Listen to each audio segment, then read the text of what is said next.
Yeah. Anyways, we'll see how things go. We're just going to transition over. And I think... Oh, I need to get the game audio in here as well.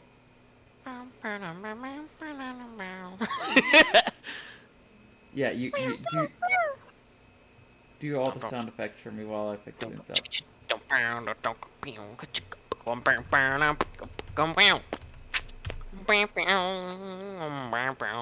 Okay, yeah, they're just fixing it. And that should be good. Whoa, 11 points. You didn't even put down a card. Oh, I put it in the wrong side. Oh, how silly of me. Let's see, so we need this one.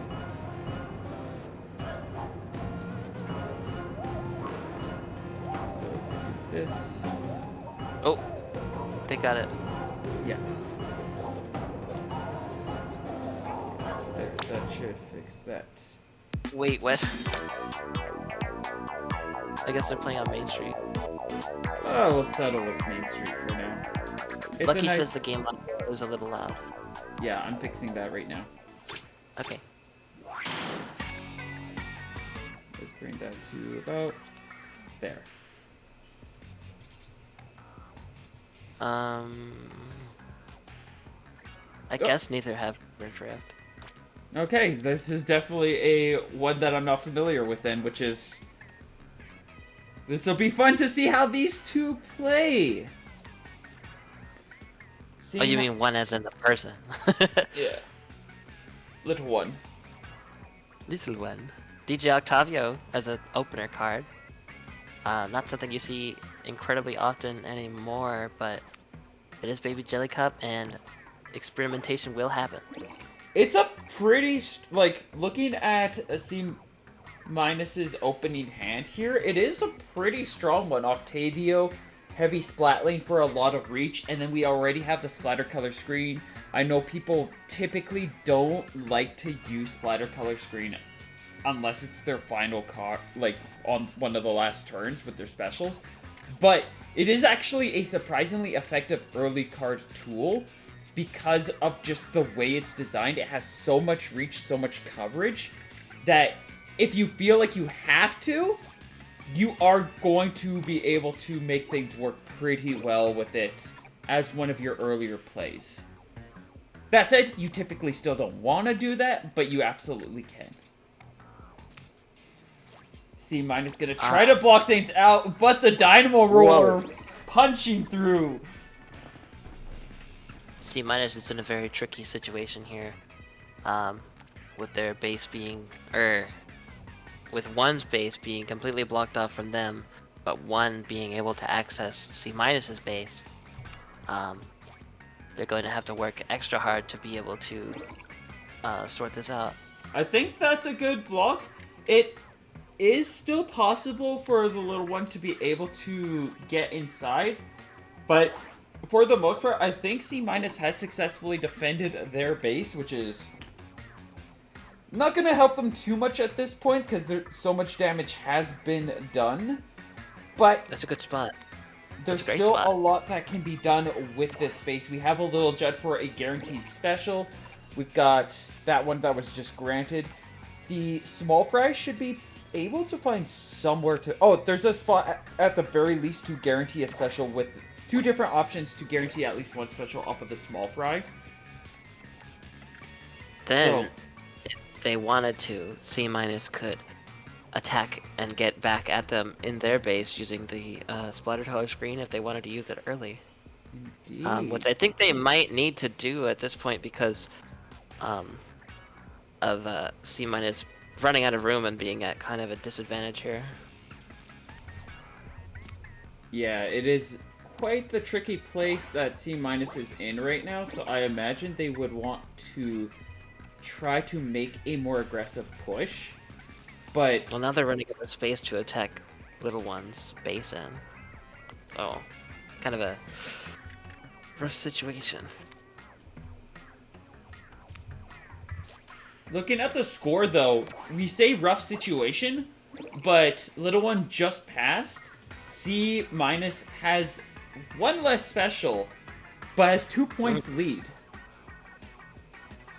That's interesting. I thought one would be able to fill out their base.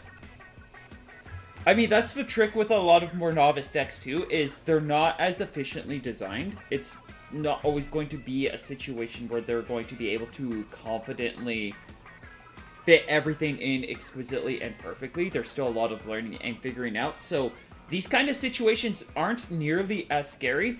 And honestly, even then, if we're looking at this field, there's not much space for Little One to be able to work with anyways. Like, it's very tight spaces. Where you'd have Sorry. Go ahead. Giving C minus an extra special with that triple link strength there may have been a mistake if, C minus has two, the word escapes me. Specials. 312s right now that they could use and probably take the lead with if they're smart about it. It looks like C minus is being very intelligent and wise with this placement. Looking for the best place. That is a huge amount of points that's about to be gained here. While the Tenta Missiles is just played in neutral. That is still a 6-point lead, but that Splatter's color screen, there are places to place it that can confidently set the win. Lower at the bottom, but Will sure. C minus find that perfect place to place the splatter color screen? We're getting much closer. Warmer, colder, warmer, colder. And I think, unless we've got something that gives more than 12 points, this is C minus's game. That is a very impressive piece, but I think that's a single point off from being able to survive, which means C minus is going to claim a very exciting first point. A very close game there between both of them. If Little One maybe had their E-Leader beforehand and were able to play it and ended up specialing their Tenta Missiles, they would have had that, but you know, it's okay to make mistakes. Don't beat yourself up over it if you're listening. It is all a part of the learning experience, is just being able to make these mistakes, recognize that you've made a mistake, and adjusting accordingly and responding to this newfound situation and information. A lot of Tableturf at the late stage, even, is responding to what's currently on board. Certain players will have their decks refined to the point where they can respond. They have the answers for everything already at the set. But even then, it's a lot of just setting things up to play the odds in as well of a favor as possible for you. This game has a lot of improvisation. We are in Gemini, and C minus seems to have some meta cards here. Ouroboros and Ursa Anomaly. Opening with two very strong cards if they decide to place this one. These are very beefy cards. And so is Joe! Whoa. Right into both sides of C minus's base with that Little One. That is a very nice move. And getting a special out of it too. That's nice. It's a very strong play, but I believe what Little One was going for there was a hard block off the entire thing, which Ursine Anomaly, while getting a huge bite chewed out of him, still manages to break into Little One's base. So now C minus has to be worried about their own territory, but they also have the opportunity to completely shut down Little Ones. So it's very much a game of seeing where... Ooh! It's a good clash. Seeing where Little One is kind of playing and being able to respond, because we're now at a 50-50. I don't think there's a clean way for Little One to perfectly block off one of those halves, but if C minus is able to set things up right, I could absolutely see a situation where C minus protects that lower bottom section for themselves. Or if they go, oh, we're going for a Tentatek combo here. That's a really solid play. Not being able to block off any of the base though, but it is a good setup. That's going to be 2 special guaranteed now off of the Tentatek because of the Overlorder. So, we're like looking at this board state, it's a really difficult place to be able to block things off, especially with the tools in hand. So just going for a play like that, I feel like is the best call. And technically, C- does have sections of the map that are clean, arguably under their control. So it's about just trying to set up these situations as well as they can. Yeah, probably also trying to clash as best as they can in their favor. Indeed. Little One here has a lot of control, but hasn't taken advantage of their space yet. It seems like C- has some cards that can squeeze into all these awkward-looking gaps, and if they're able to take well enough advantage of it, they might still have the win. The Little Judd, I think, is out of spaces, unfortunately, now that this Splatling is being played. But we've still got the Tentatek. The Inkback might have somewhere to work. I don't think the Inkback has somewhere to work, actually. It's... Oh, as a special. It'll have to work as a special, yes. Joe coming in just a little too late to be able to make any impact. Well, there's your special combo right there. That was a good play from Little One earlier with the Hydra Splatling being on the bottom to just fully force C- just out. Just trying to fill in as much of the gaps as possible right now, it seems. And, well, C- with all the diagonal cards is having a bit of a harder time.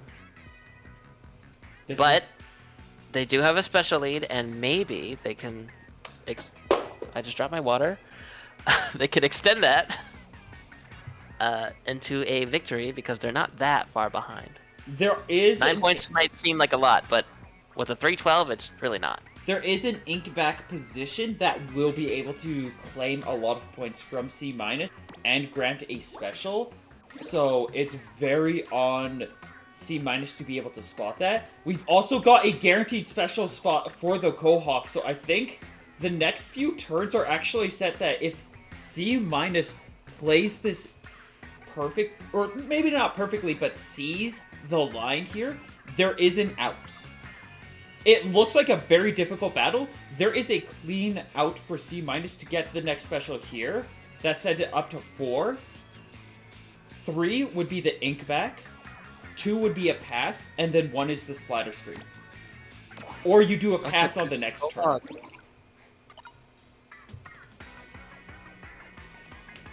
You either pass now, or you pass on the next one, because Chum is... Actually, there's a Chum. With the there's a spot for Chum! Or what is it? Snatcher! There's a Snatcher spot! Snatcher spot. Do you see it? Yeah, I do. I don't... They didn't need to pass. They could have played the Inkback, then played the Snatcher, and then played their final 312. Oh my goodness! There's a Snatcher in place! That's unfortunate. I didn't see that. If they can get one special out of this still, they are in the game. I kind of want to see that bottom positioning. I don't think they recognize that they have an opportunity they don't. They don't see the opportunity they have to be able to kind of go for the 2-3-12s, which means that Little One does have a very serious chance to be able to claim this victory. Yeah, if C- used their 312 to get an extra special, they would have had a stronger chance of victory. I am not so sure that they get it anymore. Unfortunately, this situation is a lockout. We do have the point lead by 8 points, but Little One does have a 3 special and is going to be ready to pull out a counter, which means that this is going to be, unless we see something wild that I'm not expecting, this should be Little One's victory for game 2. I can't believe there was a snatcher spot. Yeah, there we go. That's absolutely locking things in. Like, if we played the ink vac or the screen at the bottom, got that special, played snatcher, that would be 1 extra special at least, if not 2, to be able to, like, make another play on the final turn.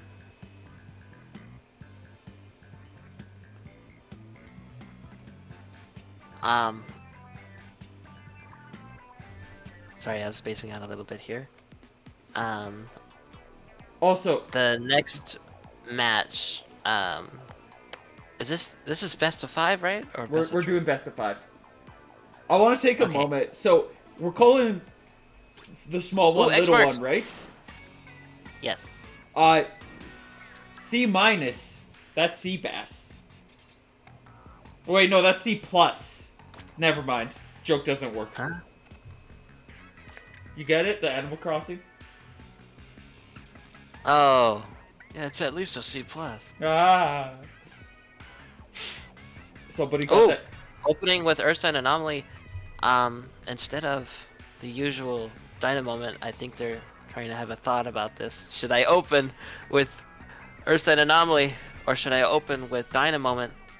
It's a little risky, but this is a very strong opening, and I don't imagine it being very easy for Little One to be able to break through an opening with Ursine. And this means that the Dynamo can be played on the next turn. We see where the Dynamo or the Overlord is kind of gone, and you either try to break into the other side, or you can very confidently block off one of the sections. Like, there's a lot you can do with this Dynamo, and most of those plays are going to be very strong. Where Dynamo on this stage is just the safest card, especially in the well, at least in the earlier rounds. Ooh, this is a very dicey play. I'm curious to see how this plays out. It doesn't necessarily defend that base, and it is going to be weaved right by the heavy slat lead. That did not pay off at all. Oh my gosh. But we have some more middle ground. C minus does own that space a good bit. E-Leader does not fit perfectly into the spot. Actually, does... No, Steel Eel doesn't fit in there either. But this is still a pretty solid setup. There's still a lot that can be worked with for C minus here. And Little One has a lot of opportunities to make a big play like the Big Joe. Despite the weak start, Little One here is making grabbing waves. back that ground that they would have lost. I see a good opportunity for Lil Judd, and it might be, with how these two are kind of butting heads in a lot of situations, it might be good just to go for the Little Judd play now. But I'm curious as to what C- is thinking of with this Splat Charger. Little One definitely setting up a lot of good ground for themselves to be able to push further on. I see that we are going for a very safe, trying to just section off more turf inside of this little base. I don't see it working out though, and that's exactly what happens as the Reflux successfully clashes over it. We don't lose too many points from that interaction, but it is still definitely a light oof. And we're back. Very even standing here. We are back to exactly whence we were before. Hydra is only going to be able to be placed in the base. Splat Charger can be placed out in the open. So I do wonder how they intend to combo with Ursa and Anomaly in their base. I'm curious. I'm pretty curious. It looks like they have some great cards so far for it, but maybe they're just bottom decking it. It very likely that this is just kind of an improvisation and responding to the situation. Excellent catch with the Little Judd. Good job. does grant a Okay. special, but we do see that C- has set themselves up back into the turn lead with an excellent catch, being like, what side is little one maybe gonna play, or what side is gonna be the safest for me, and actually got rewarded quite handsomely there. We're just looking for special gain for either player now to be able to make their bigger players either at the end or to be able to upset in late game. Ooh, Zinc is the perfect card for this situation. Okay, so that's why they opened with Earthside Anomaly instead. Okay. That is a classic, or not a classic combo, but that is a combo that a lot of players do very much like to utilize. It's not the easiest to do, but it is a solid combo off of 2 cards. Very rewarding. And while I didn't even know that combo existed, really. We're not really getting too much special off of it. We're just getting the special off of the Zinc, but it is still quite pleasant. And Hydra goes right in there. Oh yeah, it does. That's their base combo. I knew they had it in them. There's a couple of pieces that are still a bit lacking, but that's 2 more special. That's another solid card. That's going to be absolutely a huge lead for C-. Little one has a curling bomb position right there. Very clearly set. C- has a lot of, or not a lot, but 2 decent ones better sprinkler spots to get an advantage on their base, because they don't really have specials too. Neither of them have specials close to each other's bases to attack from. That only strengthens the suction bomb, so I imagine that there is a suction bomb in C- or Little One's deck. Oh, it's only going to be a small fry. That only fills up half of it. We're 2 away. We're missing out on 2 very big placements. No, get it up there. Not there. Come on. Be more aggro. C- considering their options. Currently at an 18-point lead, it's still very, very effective. Like, this is a confident place that I imagine they want to be in. C's an even better spot. There it is. That guarantees a special, guarantees a good pushing opportunity. The question is, do they want that? I think they got 2 specials off of this, but because of that placement, that is not a true double special if they do decide to go for it. It is a little more defensive, though, but it should be enough to ensure solid protection as we move into the final 2 turns. They just need to grant 1 special off of either of these 2 3/12s to get a double combo. And we saw, unfortunately, Little One played the triple ink or passed on the triple ink strike, so it is a very difficult place for them right now. Well, maybe they have another 3/12. Well, they have 1, but I don't imagine them having 3 3/12s in their deck. Well, they could. Yeah, people do it. That's true. This is Baby Jelly Cup. People experiment all the time. Trying to set things up to... more like they see new stuff, but yeah. Trying to set up to get the extra special. I think we managed to... C- managed to successfully do it. I don't know about this spot with this screen. Out comes the gold dynamo! And it gets overwritten by the splatter screen, making it even more stronger. Special. Wow. Okay. Oh.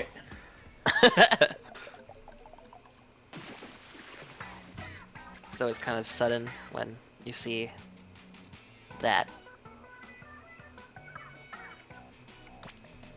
Hey, Malanta. What? You should check commentator chat. Okay. And we're going to Thunder Point now.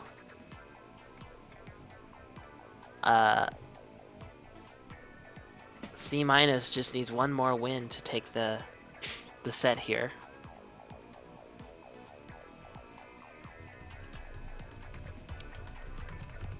And as they select our decks, their decks, we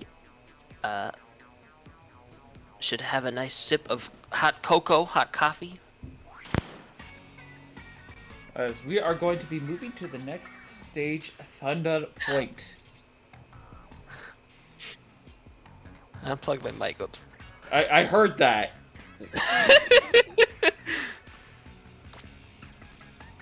It was very loud. I'm sorry. This is another really interesting deck. I think this... Is this the... No, it's not the same deck as the one from Double Gemini. But it's got a couple of similar cards.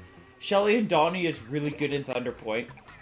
Dynamo's a pretty strong opening here because it just barely reaches and it's exceptionally defensive. I think setting something up with Shelly and Donnie, C- might be able to break through. Yeah, Shell and Donnie does have that corner. Going in, considering something defensive too. There's a lot of options. There's a lot of ways to kind of go about things, and I'm eager to kind of see what is chosen here. I think, does that? No, that just barely does not work with the GooTuber or the other E-leader. Is that a GooTuber? Oh, there's no. That's GooTuber. Okay. Oh yeah. Yeah, then that definitely wouldn't combo. Yeah, little one here at an attacker's advantage. Not sure what this setup here could be with Shelly and Donnie. I've never seen someone play like this. Yeah, I do want to say with the Dynamo, a lot of newer players on this map go for like maximum reach, and they'll end up leaving a little corner vulnerable, and they don't even notice it. But I must praise Little One for keeping their base defended with Dynamo on this map.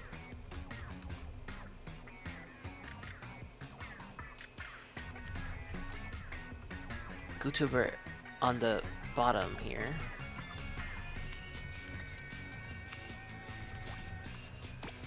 Oh, clashing with the sploosh. Nobody really benefited from that.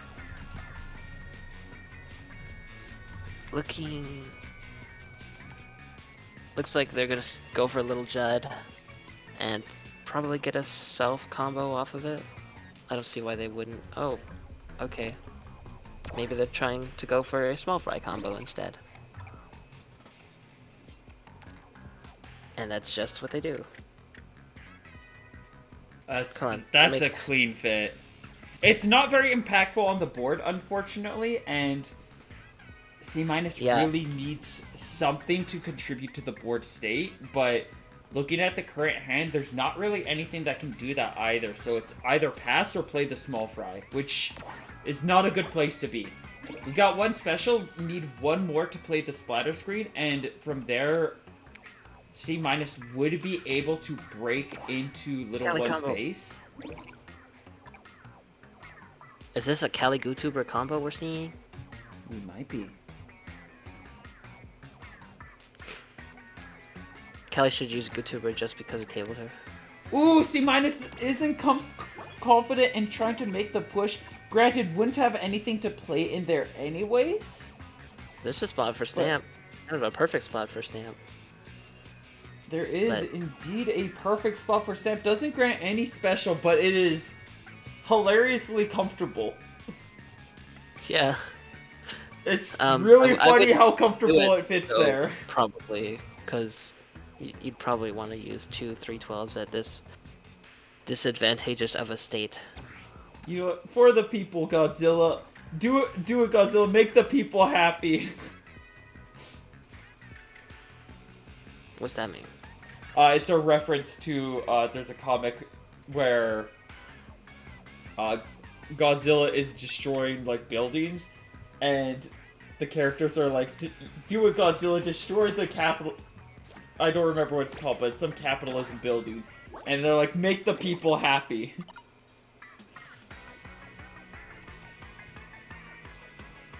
Very Unfortunate placement with the stamp. I don't know what they were trying to reach for, but doesn't really fill in the space too well. Didn't grant any special. And now C- is just in a very difficult place. It would have been more effective just to place it.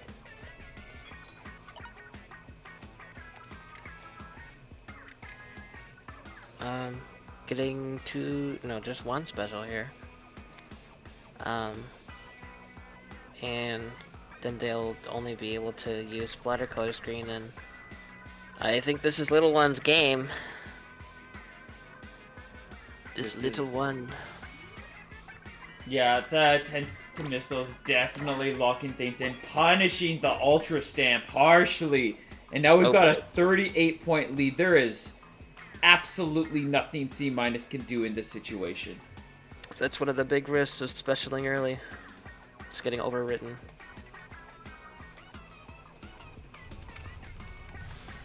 Well, they tried their best, but C- could not pull through.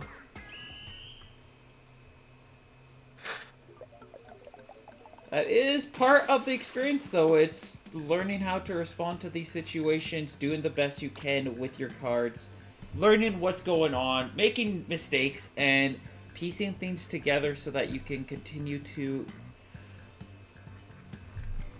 improve, learn, and hopefully thrive. Hello, Zeb. Hello. Am I staying, or...? Yeah, we're just gonna keep rolling. Yeah, right, thank you, Chili. Destroy the financial district, Godzilla. Make the people happy. You're welcome. This is the final match here. Wait, you're Chili, Zeb? I keep forgetting who Chili is. Oh. Well, hello! Why don't you introduce yourself? Who is this? Hello, I am Zeb. Zebediah. Zebediah, Zebulon. What are your pronouns, Zeb? He, him. Do you want to plug yourself, Zeb? I don't, what do you mean? Like on social media? Charge yourself. Oh, I don't have, like, blue screen. I almost said blue screen. I don't have Blue Sky or Twitter or anything, so. Yeah, me neither. Yeah, this is the final match of the set. Looking to be squared, and C- has a rough opening hand.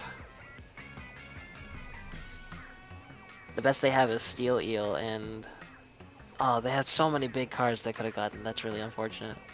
That said, for a first play, Steel Eel is not terrible. The big thing It's is better just than like a wiper, I guess. Yeah.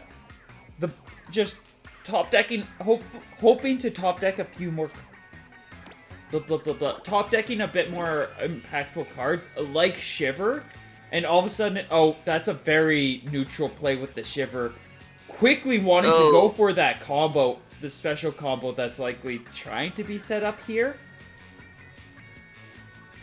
I would have definitely put that in a more aggressive spot, but Yeah, this definitely is a situation that calls for a more aggressive play. But that's still a lot of points. That's a lot of Joe. coverage. Ooh, Oh no! That is a strong Joe. Half the map just got shut down for C-. There's a very real chance that might be the game right there for that could C-. be a game-ending move. We do see the Splatana Wiper actually has enough reach to break through. Might be something that we see C- look into down the road. We do fortunately have the C- does have an answer to this very difficult situation. You could go Sultana Wiper on the bottom into the Rapid, but they have other plans. Ooh, gonna have to at this point. Oh, well, they're out of Rapid. That is the only viable play left that will keep C- in the game. If it's chosen to be played in a more passive way, this is definitely going to be the end of the run for C-, or at least on the winner's side. Yeah. Well, Got ball points. Unless by some miracle. Miracle. Other one. The other one fits. There you go. And then Little Judd can fit, I guess. Or the Rabbit. Rabbit's good. You can get a special out of that. Rapid would grant a special if it were played. And also contains that little bit of extra space. Checking just in case, because it is not easy to be able to figure things out.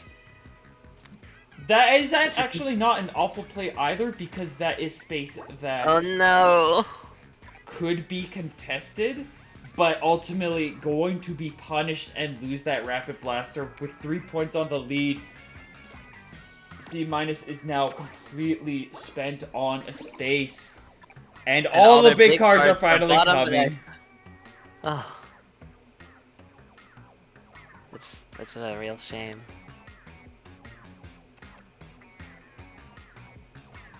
Oh my goodness.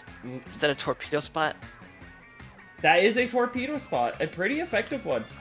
But yeah, unfortunately, bottom decking a lot of the bigger cards and being very passive with that Shiver has resulted in a monstrously more difficult game for C- here. Just it's easy to forget how important it is to be like in the early stages. You can't play passively, because every time you play passively within the first 5 turns before you have like a confident zone for yourself is just more time for your opponent to take space.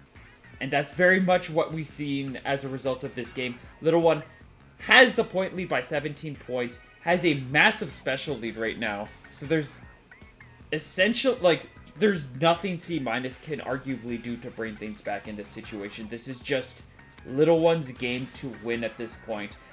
Deepening it by just stomping through with the Overlorder. Making that a 42-point difference. We finally have enough special to play something.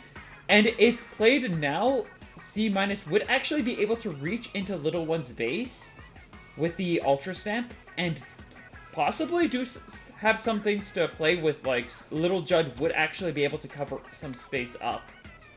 And needs to be more proactive though. Yeah, I would honestly say this game's already over. Sets up some points. Has to make the next choice. There's a lot of things that fit. That is a really clean Dynamo Roller. Unfortunately, we're only going to be able to get 2 points off of our next move and no special earned, so yeah. Little One could pass and play a 3-12 here and it is over, but this is... Oh my goodness! What? Oh. Dynamoment 2.0, I guess. We got a new Dynamoment right here, fresh on the screen, as both players perfectly clash with each other. Well, I have no words. To a very surprising moment, but unfortunately, a clash like that is not going to be enough, as Little One will confidently claim Game 5 and will be advancing to winner finals.